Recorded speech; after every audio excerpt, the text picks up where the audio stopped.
दुनिया भर में फिलिस्तीन के समर्थन में रैलियां निकाली जा रही हैं।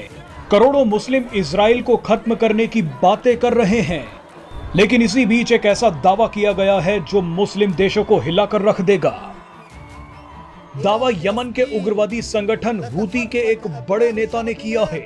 हूती संगठन इजराइल का दुश्मन है और इसे ईरान का समर्थन मिला हुआ है। अब एक बड़े हूती नेता अब्दुल मलिक ने कहा है कि सऊदी अरब यहूदियों को खुश करने के लिए कुरान के कुछ हिस्सों को सिलेबस से हटा रहा है।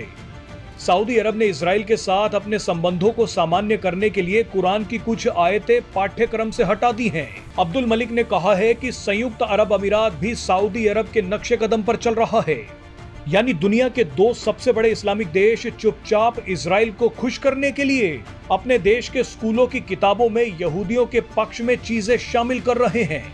दोनों ही देश ऐसी पीढ़ी तैयार करना चाहते हैं जो इजराइल के लिए दोस्ती का भाव रखें।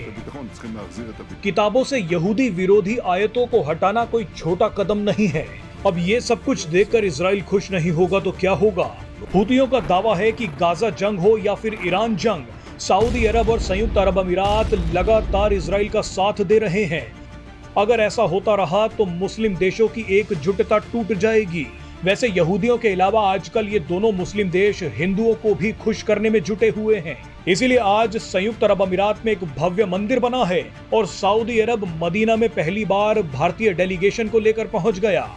दोनों ही देशों में योग किया जा रहा है। कट्टर इस्लामिक विचारधारा को मानने वाले देश और वहां रहने वाले करोड़ों मुस्लिम संयुक्त अरब अमीरात और सऊदी अरब को देखकर हैरान हैं। लेकिन अपने भविष्य को बचाने के लिए सऊदी अरब और संयुक्त अरब अमीरात ने इस्लामिक कट्टरता से दूर जाने का फैसला कर लिया है।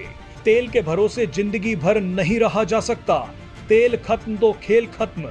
इसीलिए ये दोनों बड़े इस्लामिक देश खुद को बदल रहे हैं। टूरिज्म को बढ़ाने के लिए अपनी कट्टर सोच से आगे बढ़ रहे हैं। निवेश के नए क्षेत्र ढूंढ रहे हैं। इसीलिए तो सऊदी अरब और संयुक्त अरब अमीरात भारत और इजराइल के साथ मिलकर मुंबई से यूरोप तक जाने वाले एक इकोनॉमिक कॉरिडोर का हिस्सा भी बन चुके हैं।